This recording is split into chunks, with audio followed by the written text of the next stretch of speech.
weren't playing confident enough to push their advantage, and they made a few too many mistakes. I think you talked about earlier today with that Baron steal.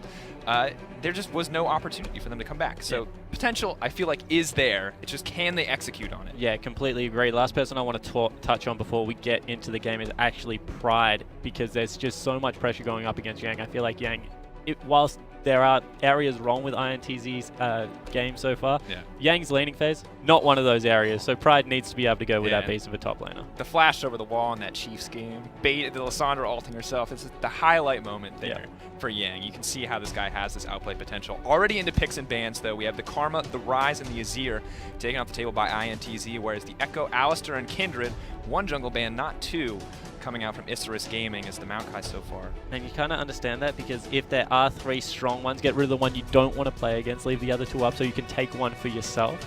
Yeah, it's a good place to be. It can shift the pace of picks and ban. You see INTZ potentially aware that there are 2 strong junglers left available, utilizing that to their advantage to snag the Maokai first, knowing that they have the luxury of waiting on that jungle pick. And it's kind of because Echo is seen as like, there's this triangle, right? So Poppy kind of does okay against Echo because you can get him out of the team fight. Echo does fantastically against Maokai because the split push potential becomes a little bit too much, and then Maokai is like okay against the other ones. Like, I'm going to say doesn't win the lane, but becomes this super tank. This is not looking like a triangle, I'll be honest. Alright, it's a weighted triangle. Like, Echo beats lots of things. That's why he's banned. But, exactly. So Maokai is able to go up against the Poppy, and I think that's why they've got the confidence to be able to pick it up.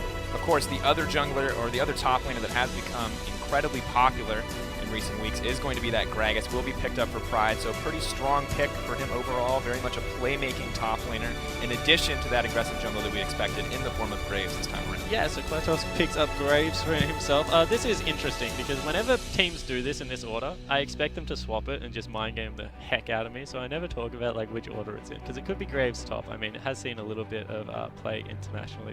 We haven't seen Graves top in so long. He pulled it out like, what, a week ago? Yeah, but let's not talk about how disappointing Uni's been recently. Okay, yeah, no, I won't go that far, but, you know, it has seen a little bit of play, and I think that, again, something like a Maokai does have some bully potential, although we've seen that Maokai deals with, wow, that was quick, sort of double AD compositions quite nicely. Yeah, and, you know, obviously set themselves up for that with the Graves, with whatever standard AD carry they want to pick, but that quick rotation that you're talking about is huge in terms of meta power level. We have the Sivir, most likely for AD carry. Guaranteed for AD carry. Yeah, sorry, no, that one I'll give you. Yeah, I'm not going to... Yeah. Of course, Lissandra as well for Talkers, so 2 pretty important champions, and this team composition right here I think is one of the strongest overall. I'm going to start calling this a Supermassive effect, because Supermassive did this against the Chiefs, and now the Chiefs have done this against ITZ, so ITZ are just like, you know what?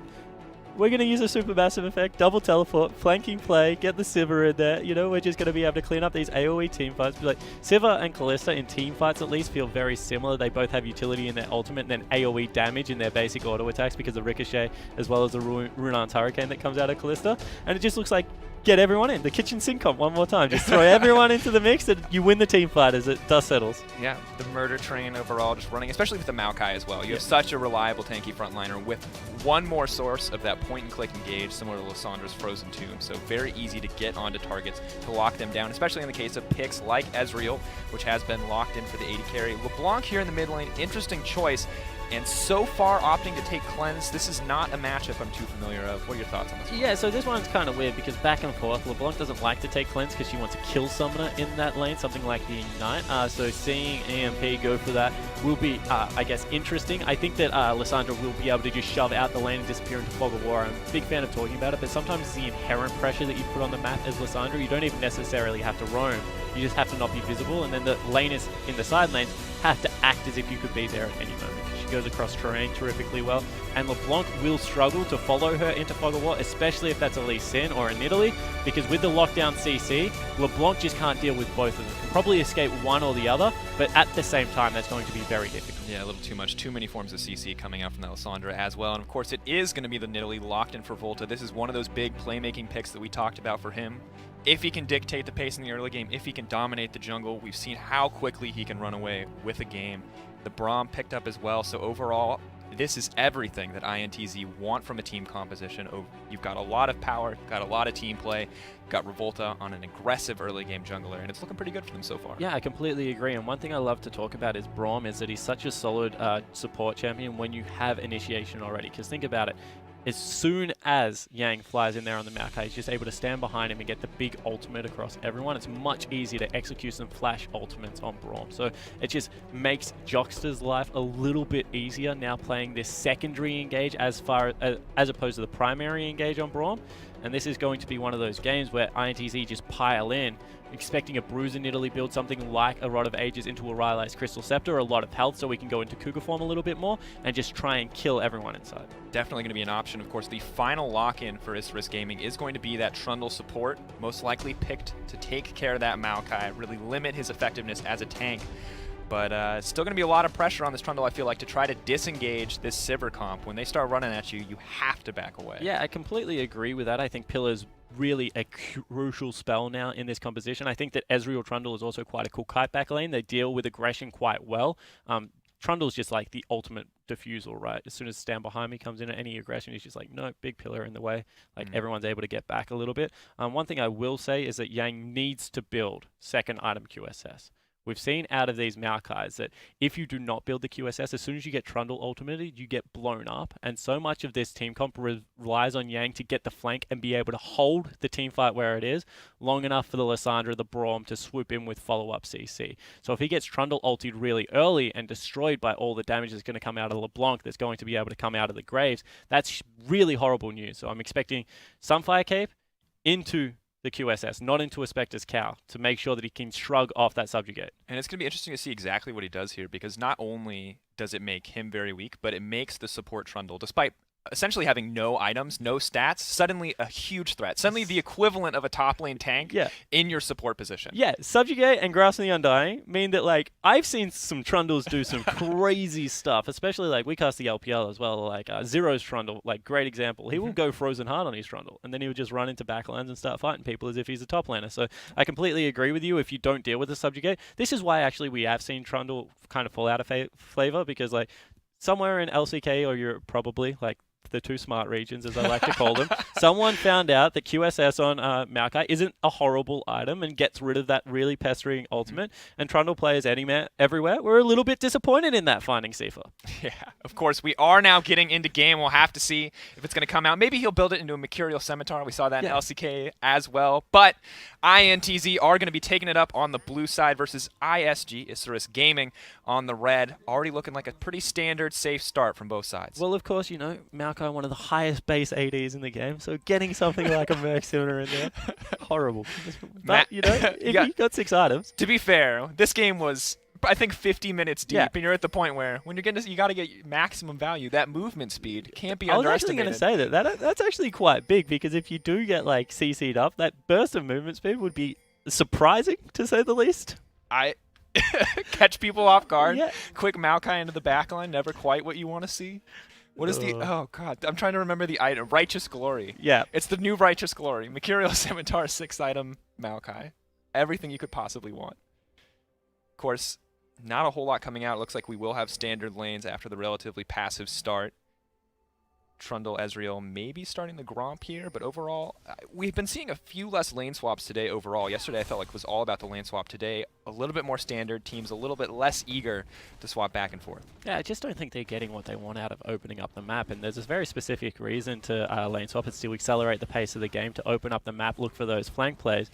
And what I'm seeing right now is a lot of teams are taking double teleport, so that makes you hesitant as Isurus Gaming to lane swap, because that means double teleport becomes much more effective.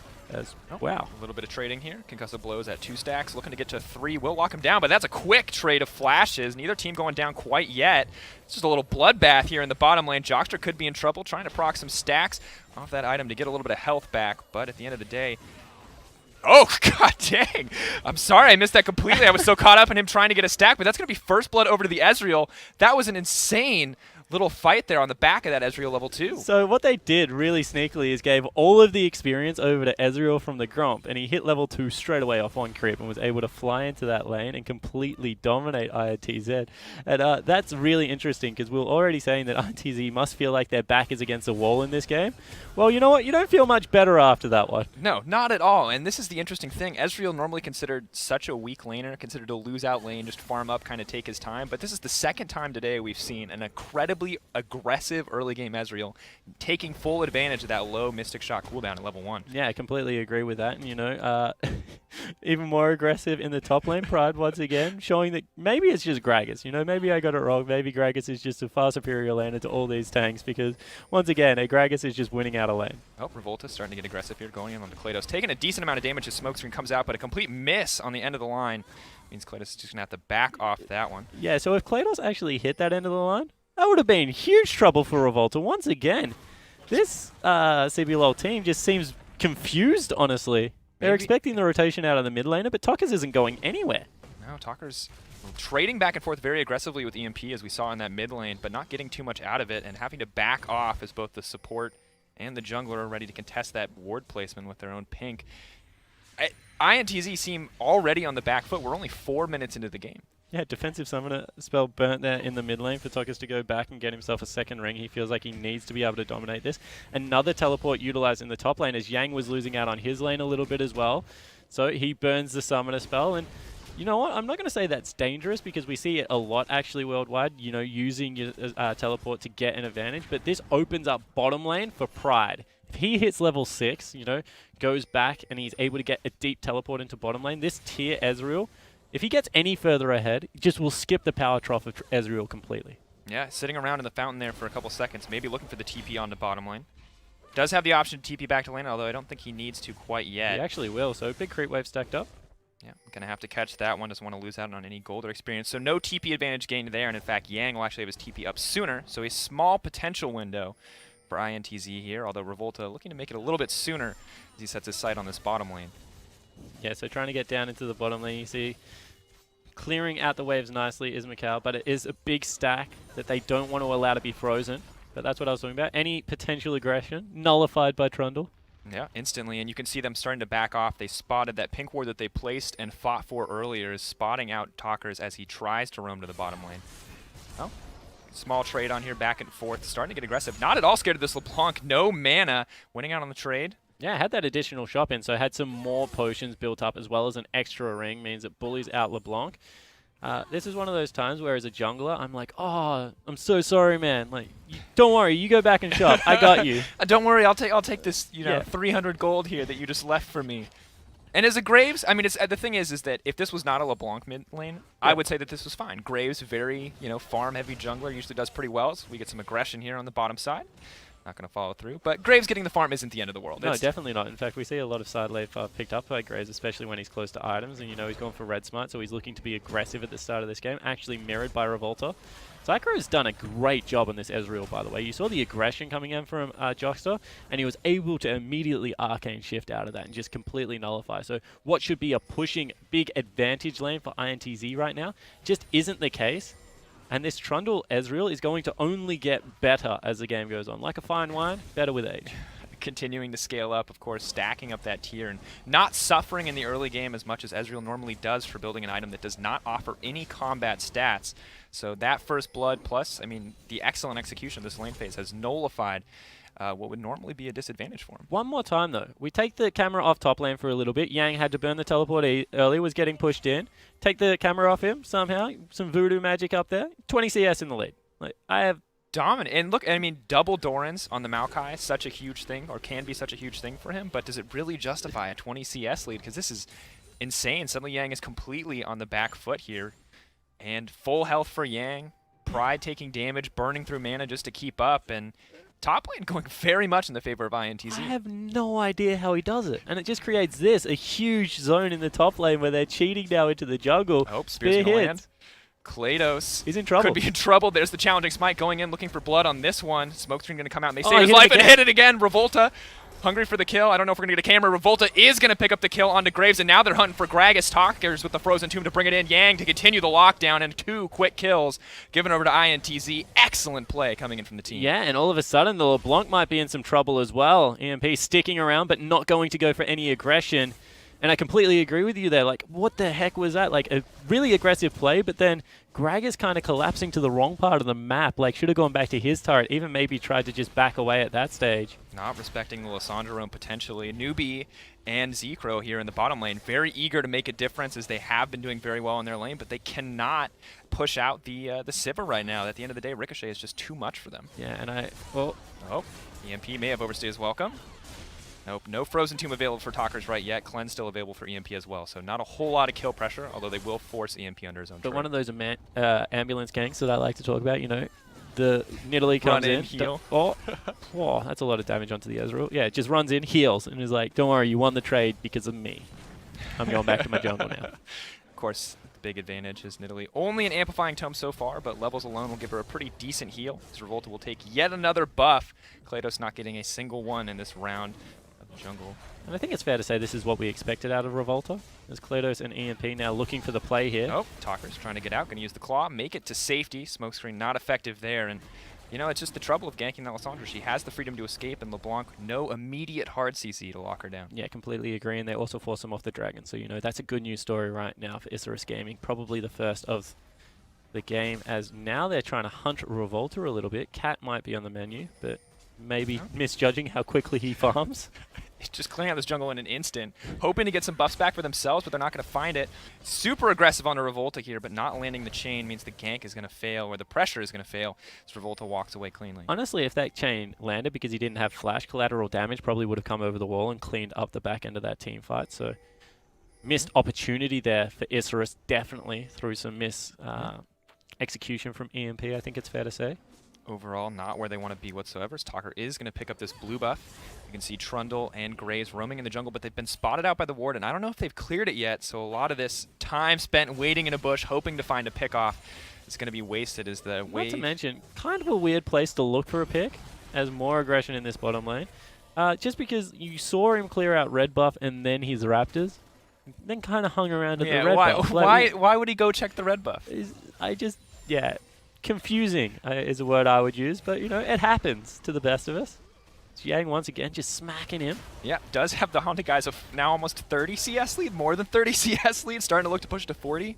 In addition to picking up that kill, it's just now completely dominating the lane, but Zekro going to get knocked down and then knocked up, going to get dropped out by Macau as a great team fight goes in his favor. Failed flash over the wall means he's going to get stunned by the concussive blows as well, and Revolta's here on the backside just to make sure it's going to go over smoothly, but one more kill. Assassinito Double. I'm going to say that wrong every time. But the double kill going over to Macau in an excellent fight. Yeah, double teleport utilized out of INTZ right now just to get themselves even more pressure around the map. You know, they leave Yang to deal with this teleport and all the pesky creeps and send the Sivir into the top lane. Now, after that first blood went down, just because of the double teleport pressure and the fact that Pride did not answer, they're able to blow open this map, honestly. 2,000 gold lead. They pick up first dragon, and things starting to really go the CBLOL squad's side. Yeah, definitely very much in their favor. Gragas desperately trying to recoup the CS differential here and put a little pressure on the top side. But Yang grabbing the bottom lane turret, the duo lane already headed to the top, and it feels like INTZ are just one step ahead. You know, that high base AD, man, just chipping away at turrets. We're there. I don't know what to tell you. We're 5 items away from Mercurial Scimitar, but there's the Frozen Tomb on Talkers. Can ult himself to keep himself safe in that situation. EMP trying to get aggressive here, but is going to get locked up. Revolta does so much damage, they have to be careful. Newbie gonna get picked up, and another fast kill for this jungler. INTZ dominating the map. And a huge miscommunication is now Pride going to get dove as well. Oh, first stack of concussive blows, looking for 2, 3. The spell shield coming out, not even going to need it. Pride getting burned down and knocked out there. 6-1 the scoreline. INTZ, everything is at their disposal. They are dominating the map right now, and honestly, this is a one-sided affair. Isurus started so well, you know, we thought they had some aggressive lanes in the Nidalee, in the what was turning into like Zycro and Newbie doing a fantastic job. Excellent, all in at that level 2 power spike, utilizing it so well, but now just falling behind. 4K gold advantage for INTZ at 12 minutes. This is absolutely massive, and EMP overstaying is welcome. There's no mana left on that LeBlanc. Graves going to try to back it up, and they will get the flash from Talkers.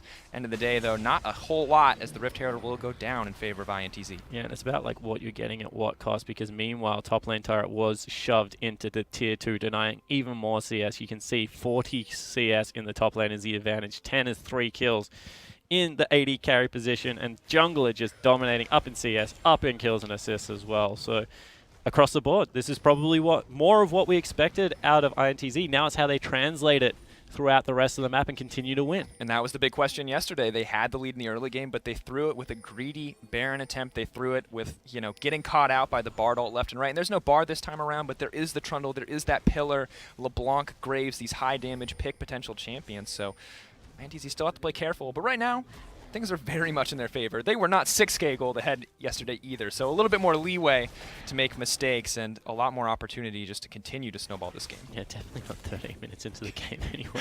As well, Isurus backs against the wall. You can see that they are trying to reclaim some control of their jungle with good defensive wards, but Pride now being collapsed upon. Yeah, Pride really struggling. Started off really well on the top lane, then we look away for 2 seconds, as you said. The magic of Yang happens, and suddenly he's, you know, 30 CS behind, slowly starting to catch up, but Yang still so much farther ahead. Hasn't even backed yet to buy any new items, but surely will have a few new ones under his belt when he finally gets the opportunity. Yeah, only really Talkers and Macau have gone back, you feel. Everyone else, like especially Nidalee, must be sitting on a boatload of gold right now because Revolta has just set up camp in the Isurus gaming jungle. Yep. Continuing to poke out, looking to pressure this blue buff as Macau and Jockster are going to pressure the inner tower. He'll be getting cheeky with the pillars, but not going to be too effective. Just hoping that it'll scare him off. They don't want to get caught in there. Little miscommunication, Unbreakable and Spell Shield, so no mana back for the Sivir, but not going to be too much of an issue as the Essence Reaver will give her back anything that she would have lost. Yeah, exactly right. And Revolta takes away the blue buff, able to out-pressure LeBlanc, who's hanging out in the bottom lane. Now joins with that Herald buff. And I think that this is something that's been interesting. Certain teams' prioritization of Rift Herald and trying to use it to push out waves. No, it's something that we saw a lot at IEM and then kind of fell away as teams figured out how to deal with it. Of course, they only get extra damage. They don't really get extra health, so Sivir deals with those creep waves nicely.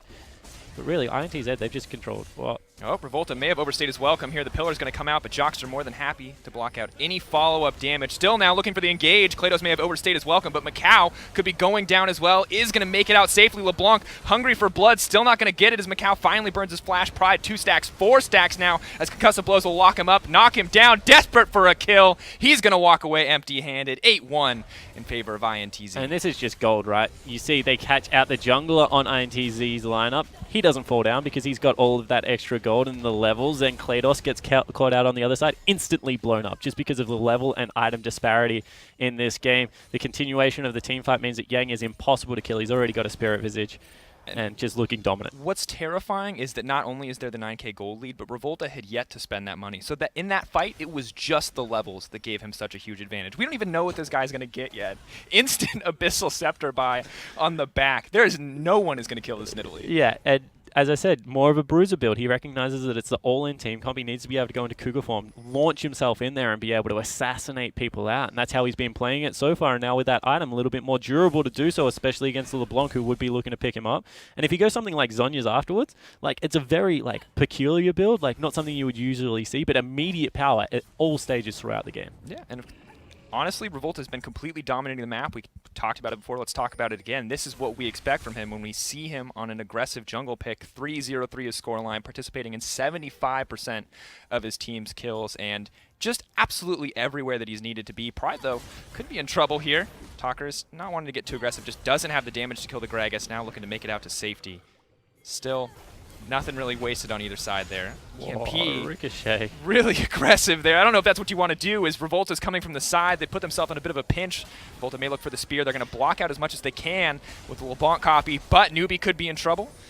Just slowly chasing this team down. There's On the Hunt burn. Now they're hungry for blood. The Pillar comes out to try to save the day, but Jockster still at the front line as Revolta is hungry for that pounce in. Spear coming out, blocked by the Trundle, but that's 1 going to go down for sure. That's 2 going to go down. Revolta guaranteed to get the double here as he will not take out Newbie. Yang more than happy to pick it up, though, and yeah, EMP doesn't have the damage to solo out the jungler. Graves will finally take the kill, but 4 stacks of compulsive blows, and Yang's absolutely insane Maokai now picking up a third kill in that exchange. And what an absolute disaster right now for Isurus Gaming. They're 11,000 gold behind, and they just tank so many spears on the back end of that team fight. And Newbie was like, dude, I want to take the spears for you, but I think he's going to kill me. In the end, he does. He was able to leap over that wall in a delayed double. I thought it was going to come out much earlier as well, but you know, they break the base 17 minutes in. First Inhibitor turret and Inhibitor going to go down respectively. And backs against the wall now for Isurus. Yep, of course that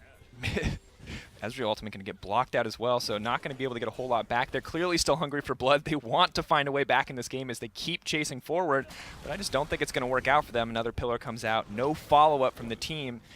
My question is, what do Isurus Gaming need to change here? Because INTZ dominated every stage of the game, and this is could be Isurus's second loss overall, and it's on track to be if they don't figure something out quickly. Yeah, exactly right. I think most importantly is that they just need to recognize that the flank plays and the group up team fight is way too much out of INTZ right now. So there's no way that you ever group up against this team. Instead, what you do is you try and control vision in your jungle and try and prey on the tendency for Revolta to counter jungle. See if you can pick up the Nidalee.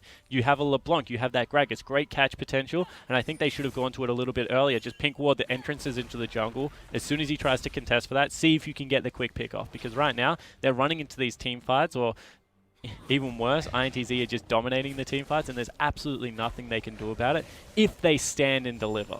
And at this point, it's not even running into a team fight. It's running into a meat grinder. Yeah. INTZ are so strong, and Klados, you know, Zekro, EMP all do decent damage, but just not enough, as EMP could get stunned up here, trying to make it to safety, will lock down Macau, but Revolta is once again hungry for blood. Graves going to get dropped in an instant. Pride could be next. Don't know why he went through on that TP as Talkers picks up EMP on the backside. Pride could be next to fall, desperately trying to disengage with that cask, but another double kill goes over to Revolta. 15-2 the scoreline, and INTZ unstoppable. Well, unfortunately, you live, you learn, or in League of Legends, you die, you learn, because right now they've got up the super creeps. 19 minutes into the game, it looks like INTZ are going to look to close this one out nice and early. Yang pops that ultimate. They're going to make short work of these turrets. And honestly, INTZ, we need more of this out of the Brazilian squad, because this is what we expected. Yep, ultimate going to be blocked out as well, as they will close out this game. Their score now 2-2 overall with a dominating performance. We wanted to see them turn it around, and now they have. A few more blows going to be traded back and forth, but the Nexus will fall, and INTZ will emerge victorious. 7-1-5 for Revolta. That is a much better performance out of Superstars jungler. You see them on your screen there. They're still not quite content with their performance. They will now move to 2-2 after a loss against the Chiefs, but a good victory against Isurus Gaming. And, you know, when I look at this Brazilian squad, I just see so much potential in the ability to use that coordinated play around the map. You saw that the transition into the top lane jungle was like how they should be playing, right? Push out both lanes, collapse very, very quickly, and pick up 2 quick kills. Like, that is something they should be able to execute on, because they do have the strong solo laners, but it's something they haven't done throughout the rest of this tournament. And I hope that they look at this game, they realize double teleport, double flanking just works so well in an IWC environment. And of course, this is their last game of the day for INTZ. They'll be coming back tomorrow, but Isurus Gaming have to play another match today against another incredibly strong team in the Saigon Jokers, and I mean, Saigon Jokers absolutely crushed their game as well. INTZ crushed this game, and Isurus have to be scared because they came in 1-1, doing better than INTZ so far. Now INTZ 2-2. They are at 1-2. They need to get a win if they want to remain in the middle of the pack, and I don't know if they're going to get the opportunity. It's looking like an uphill battle for Isurus. Yeah, it certainly is. And look, this is something that we were aware of for Isurus coming into this. We always thought that it was going to be a tough tournament for the Latin American South squad. But what I will say is there's a lot that they can take from that game that will eventually make them a better team. Like the fact that they didn't necessarily ward up their jungle appropriately against the Nidalee. Because if Nidalee face checks you, especially if you have things like Gragas and LeBlanc, you should be able to blow her up, and they rotate much more quickly. They traverse terrain better than any mid and top lane duo. So especially with Graves, there was follow-up damage there. In their bottom lane, you know, they got an early advantage, but then weren't able to capitalize on it. You know, if you get first blood on Ezreal, that should become a null lane. You should just be trading experience. Instead, they pushed up the lane too far, didn't sweep out their own brushes, get double teleported on. So there are little things in this game that it's not like the long haul for Isurus that they can immediately identify, be like, crap, we screwed that up. Let's not do it in the next game and make ourselves better. And worst comes to worst, they always have the option to just ban that Nidalee out, to ban these aggressive junglers, and limit the ability for a jungle to punish like Revolta did in that game, because they got the Graves. They weren't necessarily able to make a very large impact with that pick overall, and Revolta controlled the map completely, but they can either try to adapt, as you've said, they can try to learn from this, or they have the flexibility to just ban it in coming games. Well, I think the other good news is that Jinky doesn't seem to prioritize these ones. I mean, he has a Kindred pick, but he also went to Elise as his first choice afterwards, so I think that becomes less of a pressure. You only run into Revolta once during the group stages, so thank goodness they got through that hurdle. Maybe not in the fashion they wanted, but hey, they look at the bright side of life. They came out the other end, Daniel. Like, they are done. All right. They may not have gotten over the hurdle, but they made it past the hurdle. They climbed under the hurdle. Tried to run through. They've got skid knees and stuff, but not too hurt. I mean, so what I'm trying to say is, like, they don't have to deal with such an aggressive jungler again. So maybe this is something where, like, as I said, you live, you learn. All of a sudden, they have to deal with another team now in Saigon Jokers. They've got different strengths than what INTZ have, but you know what? Maybe not as slow as we thought they were earlier on in this tournament. Of course, and we're going to have to see how Isurus is able to adapt, as they will play against Saigon Jokers later in the day. But we'll have another match right after this break. Thanks so much for watching. We'll see you.